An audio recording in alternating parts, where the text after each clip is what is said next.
Aubrey, I heard you're kind of a TikTok star now. Oh my gosh, I didn't know you were going to talk about this. You guys, I know. I made this separate little TikTok account to like teach some grammar rules. Really, I started it with my kids to like do something with them and teach idioms because it's funny when you ask them what an idiom means and they always interpret it literally, right?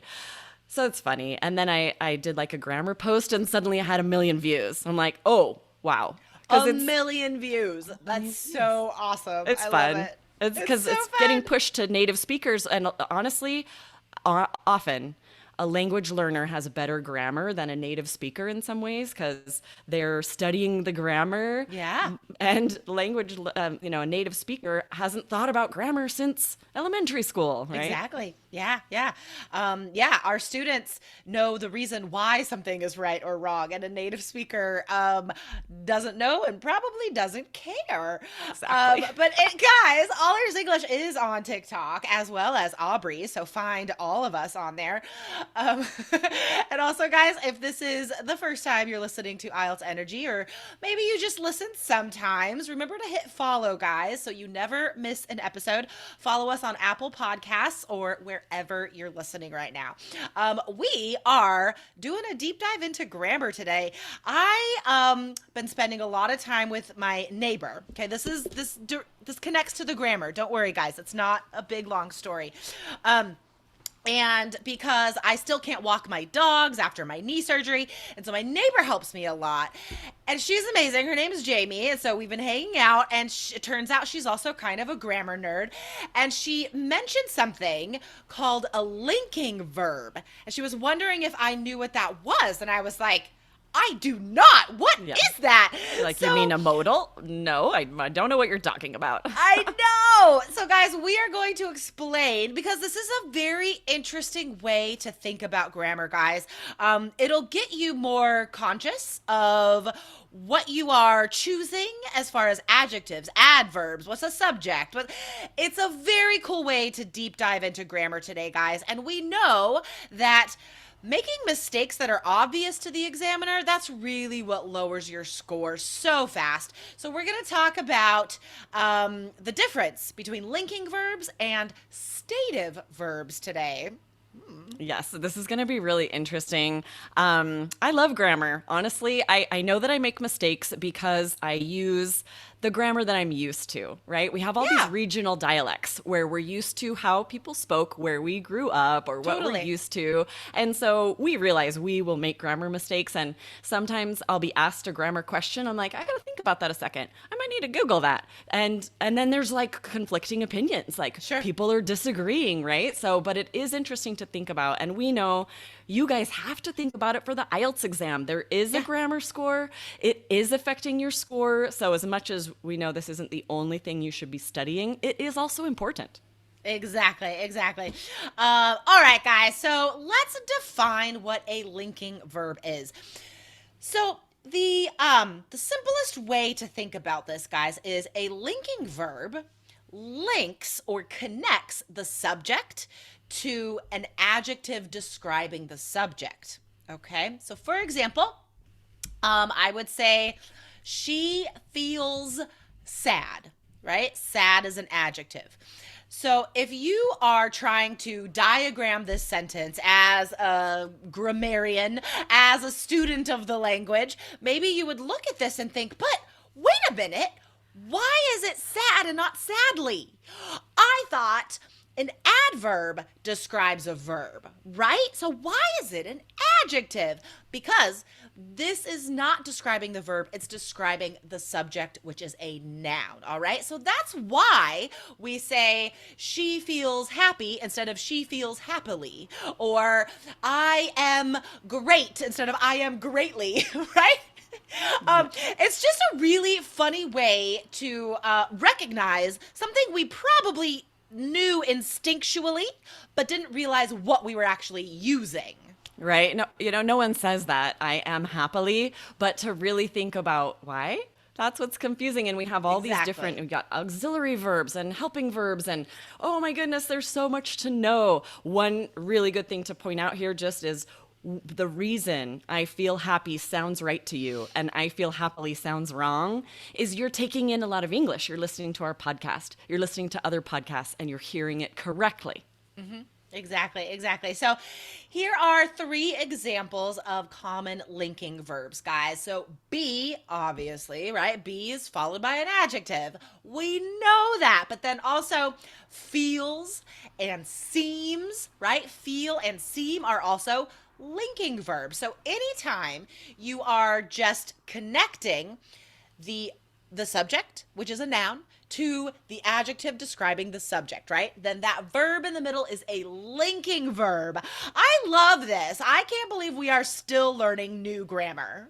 I know it's really interesting, and it doesn't hurt. I feel like this is going to give you guys confidence just to learn something that most natives don't know, might be surprised by. I know, right? You guys have better grammar than natives, so you're going to do amazing on test day. Okay, so let's look at that sentence. Ooh. You will do amazing, or you will do amazingly. Oh, I do this all the time.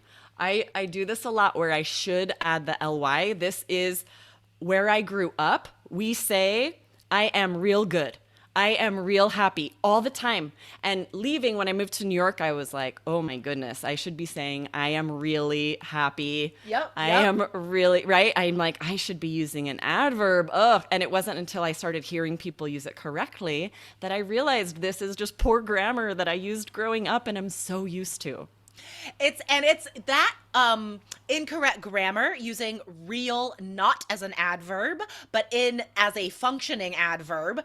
That's become slang these days, guys. So you will hear native speakers, especially when they're speaking informally, say real instead of really, and it's incorrect. Like, I'm real happy right now. Especially like, that's not South. Correct, you guys. And in Idaho, I know, right? Oh, shit. Which is funny. So this is just more information, guys. Powerful knowledge for you that if you do hear native speakers say that, it's not correct, guys, but it's sort of become slang these Okay, days. Jessica, I have a question for you that I think our listeners might be thinking. Some insider examiner knowledge. So part one, we know we should be more informal. We should use slang. But if we use like slang incorrect grammar like that and say, I'm real happy on part one, how does that affect our score? If you only said it once and you used the quotation fingers, it would be fine because you would be non-verbally communicating that you knew it was incorrect grammar, that you are quoting cool native speakers. You know what I mean? So if it's just like one time and you recognize, you make it obvious, like, this is just cool hip slang. Like, I know it's incorrect grammar. That's fine, right? But we're not going to penalize you or ding your grammar score for something like that. Definitely not. Gotcha. But if you use it accidentally and clearly don't make it clear that it's a little nod to this sort of slang incorrect grammar, then potentially it could lower your score.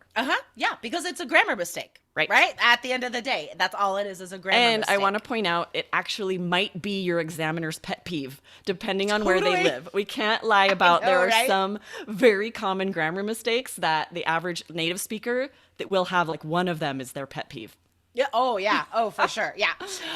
Okay. So now, when I was researching this linking verb phenomenon, I was like, but isn't that the same as a stative verb? Because that I know about. So stative verbs are different, guys.